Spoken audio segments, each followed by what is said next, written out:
Hello students, welcome to our channel Advanced History. I hope my every content is helpful for you.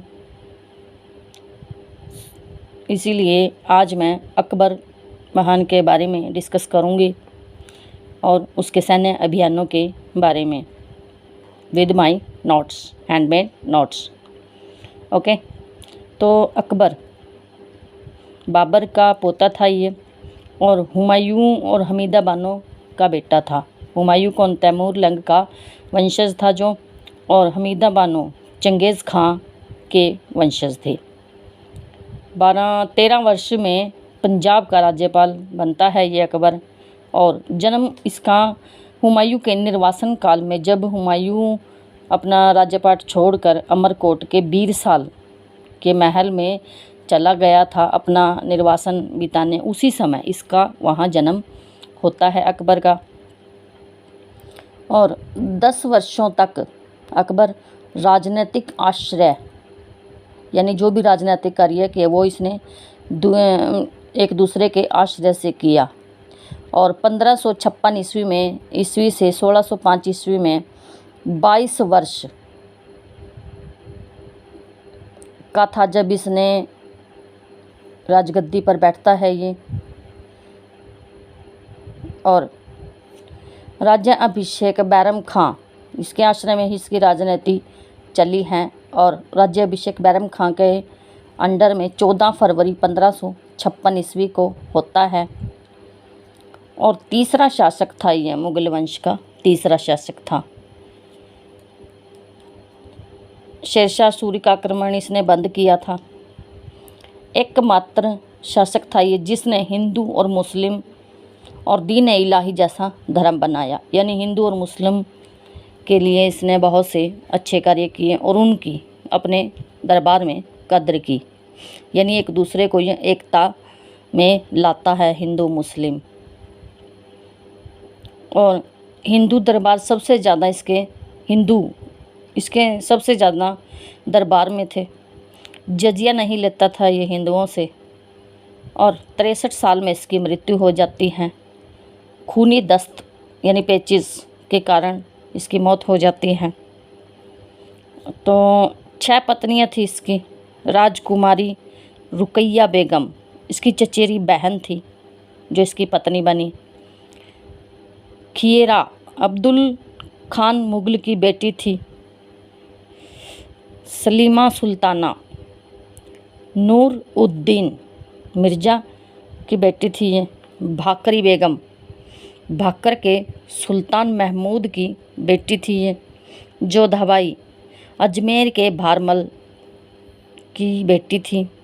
Maryam उज जमानी के नाम से भी इसको जाना जाता है जोधाबाई को. कासिम बानो बेगम छठी पत्नी थी इनकी, अरब शाह की बेटी थी ये. पुत्र इसके थे हसन हुसैन, मुराद, दनियाल, मिर्ज़ा और जहांगीर. तो 6 पत्नियों से अलग अलग पुत्र हुए इसको. हसन और हुसैन बचपन में ही मृत्यु हो जाती है इनकी. दानियाल इसका अकबर का बहुत पसंदीदा पुत्र था. कविताओं में रुचि थी जैसे अकबर को थी. अकबर कविताएं लिखता था, उसी तरह अपने इसके पुत्र दीनदयाल दनियाल मिर्ज़ा को कविता में बहुत रुचि थी. जहांगीर जो चौथा सम्राट बनता है. ओके, 14 फरवरी 1556 ईस्वी को कलानौर में अकबर का राज्याभिषेक बैरम खां की देखरेख में किया जाता है. पानीपत की दूसरी लड़ाई 1556 ईस्वी में अफ़गान सेना का नेतृत्व हेमू ने किया था और मुग़ल सेना का बैरम खां ने. तीर लगा था हेमू को इस लड़ाई में, उसकी आंख में तीर लगता है और जिसके कारण मोहम्मद आदिल शाह का सेनापति था ये. और इस युद्ध के कारण ये हार जाता है. अपनी हारती लड़ाई, मतलब इस लड़ाई में वो हार जाता है और अपनी जीत को हार में बदल देता है तीर लगने के कारण. हुमायूं की मृत्यु के बाद दिल्ली पर अधिकार कर लिया था हेमू ने और विक्रमादित्य द्वितीय की उपाधि धारण करता है ये दिल्ली पर अधिकार करने के बाद, और उसके बाद ये 14वां शासक बनता है विक्रमादित्य द्वितीय की उपाधि धारण करने वाला। यानी 14 शासक, 13 शासक इससे पहले विक्रमादित्य सेकंड की उपाधि ले चुके हैं। अंतिम हिंदू शासक था ये। और कुछ विद्वान इसी के कारण कहते हैं, जैसे R.P. त्रिपाठी हैं, वो हेमू की पराजय को एक दुर्घटना मानते हैं और अकबर की विजय एक दैवीय संयोग था जिसके कारण अकबर की विजय हुई।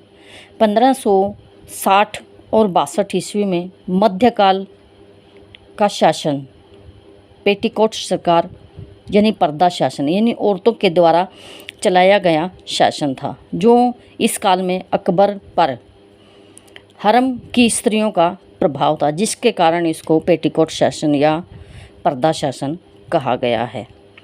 अकबर की माँ धाय महामनगा, उसकी पुत्री जीजीअनगा और उसका पुत्र आदम खां और शमशुद्दीन, इन्हें सम्मिलित रूप से इनको सम्मिलित रूप से अत्तका खैल कहा है। इन दोनों ने, आदम खान ने और शमशुद्दीन ने, जो उसके पुत्र थे। और 1562 ईस्वी में दास प्रथा, 63 में तीर्थ यात्रा और 64 में जजिया कर समाप्त कर देता है ये। ओके, चलिए अब उसके सैन्य अभियान देख लेते हैं। 1561 ईस्वी में सबसे पहला अभियान उसने मालवा के शासक बाज बहादुर पर किया था। यह बैरम खां की मृत्यु के बाद उसकी पहली विजय थी। यानी बैरम खां तो मर जाता है और उसके बाद ये खुद सैन्य अभियान करता है और आदम खां और पीर मोहम्मद अब्दुल्ला खां या उज़्बेक उस समय उसके साथ थे। मुग़ल सेनापति थे ये, जो अकबर के साथ थे। नंबर 2 पर है चुनार पर 1561 ईस्वी में आक्रमण करता है ये, और आसफ खां मुग़ल सेनापति था इसके साथ। नंबर 3 पर है 1564 ईस्वी में मुग़ल सेनापति आसफ खां इसका नेतृत्व करते हैं, और वीर नारायण जो एक छोटा बच्चा था और उसकी दुर्गावती माँ जो उसका संरक्षण कर रही थी, उसके साथ ये युद्ध करता है गोंडवाना में 1564 ईस्वी में। और राजपूत राज्य यानी राजपूतों में से कम इसने 8-9 राज्य जीते हैं, जैसे आमेर 1562 ईस्वी में भारमल ने स्वेच्छा से इसकी अधीनता स्वीकार कर ली थी, और मेड़ता में जयमल मेवाड़ के अधीन था। ये जयमल था जो शासक यहाँ का, और सरफुद्दीन ये मुग़ल सेनापति थे। सरफुद्दीन ये मुग़ल सेनापति थे जो अकबर का साथ देते हैं उस वक्त। मेवाड़ में 1568 ईस्वी में उदय सिंह और अकबर ने स्वयं नेतृत्व किया था मेवाड़ का 1568 में। आसफ खां मुग़ल सेनापति था ये, और हल्दी घाटी के युद्ध में 1578 ईस्वी में महाराणा प्रताप को हराते हैं ये। भगवान दास और अकबर रणथंभौर में 1569 ईस्वी में सुरजन राय हाड़ा को हराते हैं और अपने अंडर करते हैं। नंबर 6 पर है मजनू खां, मुग़ल सेनापति था। कलिंजर के युद्ध में 1569 ईस्वी में रामचंद्र को हराते हैं और उसके साम्राज्य को अपने अधीन करते हैं। मारवाड़, जैसलमेर और बीकानेर, इन तीनों ने और आमेर, मारवाड़, जैसलमेर और बीकानेर, इन चारों ने मतलब स्वेच्छा से अकबर की अधीनता स्वीकार कर ली थी। तो मारवाड़ में चंद्रदेव मालदेव था, जिसने अकबर की अधीनता स्वीकार कर ली थी। जैसलमेर था, जैसलमेर 1570 ईस्वी में हर राय। बीकानेर था 1570 ईस्वी में राय कल्याणमल, और इसने भी अपनी स्वेच्छा से वो अकबर की अधीनता स्वीकार कर ली। इसके बाद आता है वो गुजरात 1571 ईस्वी में। इसका मुजफ्फर खां तृतीय गुजरात का शासक था, और गुजरात में दूसरा युद्ध होता है। अकबर स्वयं जिसको दिखता है 1571 ईस्वी में, और मुगल सेनापति तक खाने आजम अजीज कोका, जो सेना के साथ ये सैन्य अभियान करता है। बंगाल बिहार 6 नंबर पर है, बंगाल और बिहार 1574 से 76 ईस्वी में। इसमें दाऊद खां यहाँ का शासक था, और मुनीम खां मुगल सेनापति था। और इसके बाद इसकी जीत के बाद, बंगाल बिहार की विजय के बाद, वो अपने संपूर्ण साम्राज्य को 12 सूबों में बांट देता है। यहाँ 12 सूबों में बांटता है, और उसके बाद 3 उसके दक्षिण के हो जाते हैं, जिसके कारण उसके सूबे 15 हो गए। अकबर के सूबे 15 हो जाते हैं। अब्बा सईद प्रेरणा ली थी इन्होंने, और इसके बाद ही मनसबदारी प्रथा को ये अपने साम्राज्य में लागू करता है। ओके, नंबर 7 पर है काबुल। काबुल 1581 ईस्वी में जाता है, और हकीम मिर्ज़ा के साथ ये युद्ध करता है, जिसमें मान सिंह व अकबर दोनों होते हैं साथ में मुगल काल के, और ये उसको अपनी निजता स्वीकार करने के लिए बंधत प्रतिबंध कर देता है। नंबर 8 पर आता है कश्मीर 1586 ईस्वी में। यूसुफ खां, याकूब खां, ये दोनों यहाँ के शासक थे, यानी दोनों का शासक था यहाँ पर कश्मीर में। कासिम खां और भगवान दास यहाँ पर मुगल सेनापति के रूप में जाते हैं, और इस पर विजय करके वो आते हैं। नंबर 9 पर है सिंध 1591 ईस्वी में। जानी बेग यहाँ का शासक था, और अब्दुल रहीम खान यहाँ अपना सैनिक नेतृत्व लेकर जाते हैं और विजय प्राप्त करते हैं। नंबर 10 पर है उड़ीसा 1590 से 91 ईस्वी में। निसार खां यहाँ का शासक था, और मान सिंह यह मुगल सेनापति अपनी सेना को लेकर उसके ऊपर चढ़ाई कर देता है। 11 पर है बलूचिस्तान 1595 ईस्वी में। पन्नी अफ़गान, इसका था ये पन्नी अफ़गान यहाँ का शासक था, और मीर मासूम अपनी सेना लेकर जाता है और उस पर चढ़ाई पन्नी अफ़गान पर कर देता है और अपने अधीन कर लेता है। 12 नंबर पर है कंधार 1595 ईस्वी से। मोहम्मद हुसैन शाह बेग को स्वेच्छा से स्वीकार करने के लिए मोहम्मद हुसैन को ये काबू कर लेता है कि वह स्वेच्छा से स्वीकार कर ले अकबर की अधीनता को। दक्षिण भारत पर नंबर 13 पर है खानदेश, अहमदनगर और असीरगढ़। ये सब स्वेच्छा से स्वीकार करते हैं इसकी अकबर की अधीनता। यानी खानदेश 1591 ईस्वी में अली खां स्वेच्छा से स्वीकार करता है।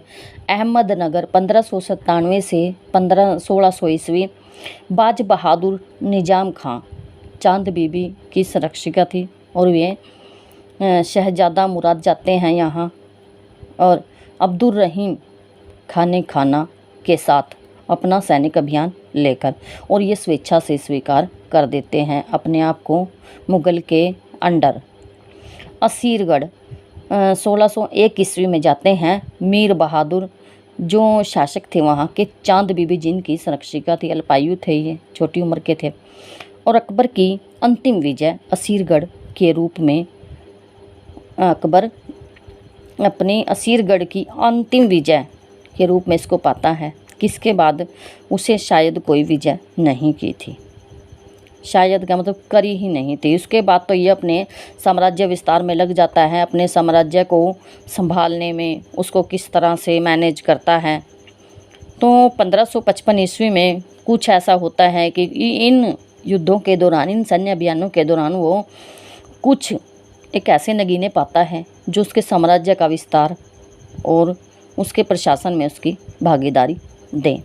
जैसे 1555 ईस्वी में बैरम खां मक्का जाते समय गुजरात में मुबारक खान ने उसकी हत्या कर दी थी, क्योंकि उसके पिता को मच्छीवाड़ा युद्ध में में हत्या करी थी उसने, उसके मुबारक खां के पिता की। चित्तौड़ पर विजय, जिहाद का नारा दिया था चित्तौड़ की विजय में। नई युद्ध शैली राबात का उपयोग किया था, जिसमें राबात कौन सी, जिसमें हाथी तोपखानों का इस्तेमाल होता था, उसको राबात कहा जाता मुगल शैली में। और कलिंजर के युद्ध से ये तानसेन जो कवि था उसको प्राप्त करता है। और गुजरात विजय में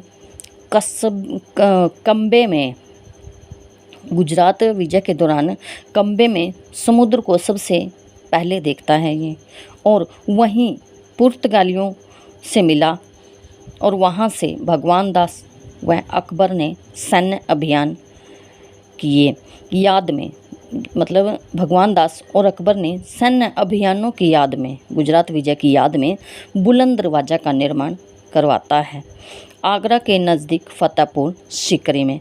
1571 ईस्वी से 72 ईस्वी में गुजरात विजय हुई थी। और उसी समय, गुजरात विजय के समय, पुर्तगालियों के प्रभाव में आकर वो अपनी सरकारी भाषा फ़ारसी बना देता है और एक समान मुद्रा की शुरुआत करता है। बाट व माप तोल इकाइयों की भी वो बात करता है और अपने शासन में लागू करता है। वो 1581 ईस्वी में बख्तुनिसा, जो उसकी सौतेली बहन थी, उसको काबुल का गवर्नर बनाया जाता है इसके द्वारा, अकबर के द्वारा। खानदेश दक्षिण का द्वार कहा है इसने, अकबर ने खानदेश को कि दक्षिण का द्वार है ये। असीरगढ़ में 1601 ईस्वी में अंतिम आक्रमण ने सोने की कुंजियों से खोला था, यानी असीरगढ़ के ताले को इसने सोने की कुंजियों से खोला था जब इसने अंतिम आक्रमण वहाँ करता है ये। अकबर का मकबरा सिकंदराबाद आगरा में है। और अबुल फजल का भाई फैज़ी अकबर का राजकवि था, जो फैज़ी था अबुल फजल का। सलीम की आज्ञा पर से ओरछा के बुंदेला सरदार वीर सिंह बुंदेला ने अबुल फजल की हत्या की थी सलीम के कहने पर। अकबर ने जैन आचार्य हरि विजय सूरी को जगत गुरु और जिन विजय सूरी को युग प्रधान की उपाधि देता है अकबर। और उसके शासन की कुछ घटनाएं हैं जिनका हमारे इतिहास पर बहुत ज़्यादा इफ़ेक्ट है। जैसे 60-62 में पेटीकोट सरकार का अस्तित्व आता है, यानी पेटीकोट उसकी जो महामनगा या उसके शासन की जो महत्वपूर्ण महिलाएं थी उनके द्वारा ये पेटीकोट सरकार चलाई गई, पेटीकोट शासन किया गया। उनका अकबर पर काफ़ी प्रभुत्व रहा और शासन में बहुत सारी सलाह मशवरा उनके द्वारा दिया गया और लागू भी अकबर ने किया था।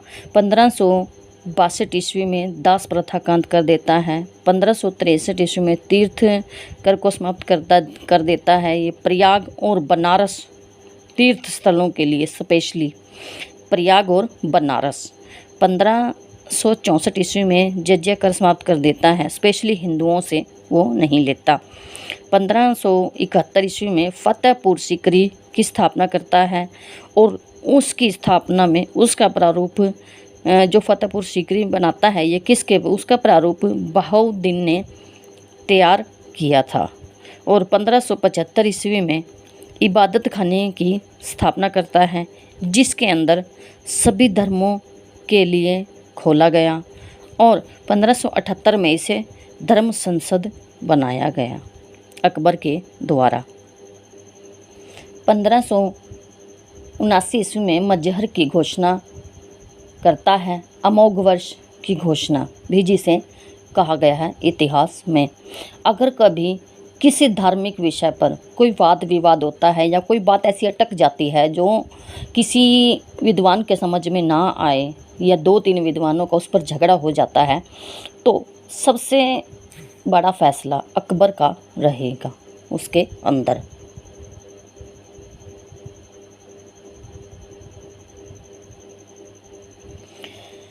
और 1582 ईस्वी में दीन इलाही यानी सुलह कुल के सिद्धांत पर सुलह कुल के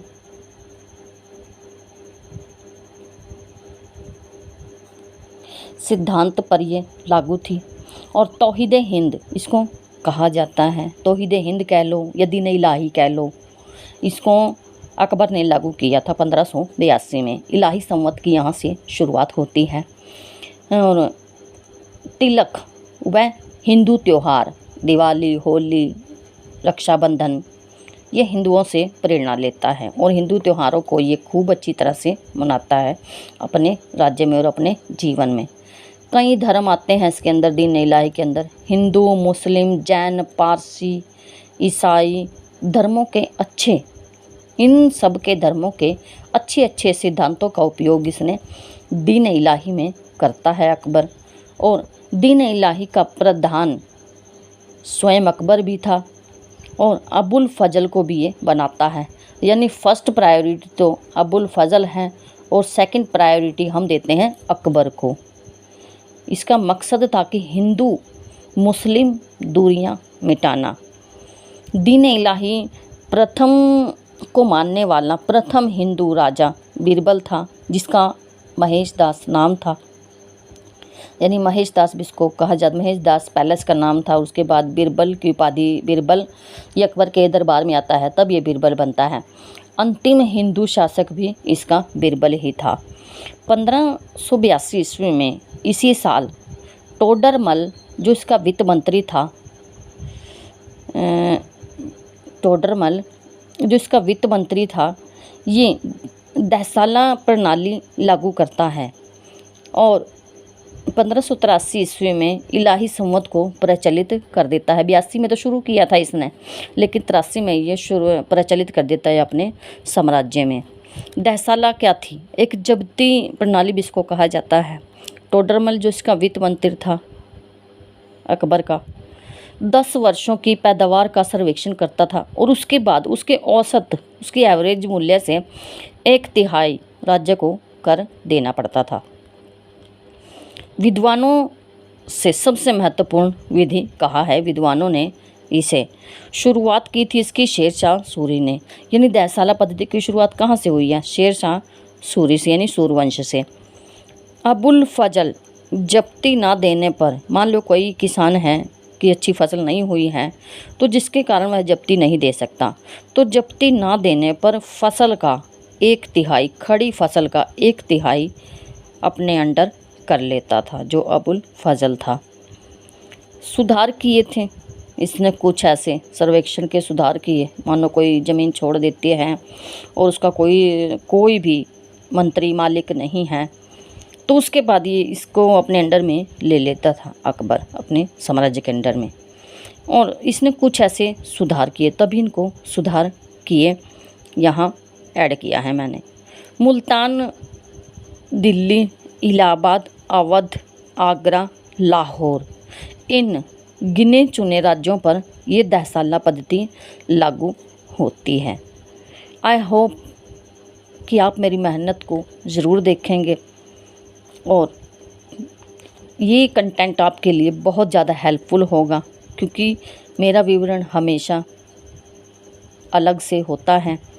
तो I hope this content is helpful for you. Please like, share and subscribe my channel. Thanks for watching.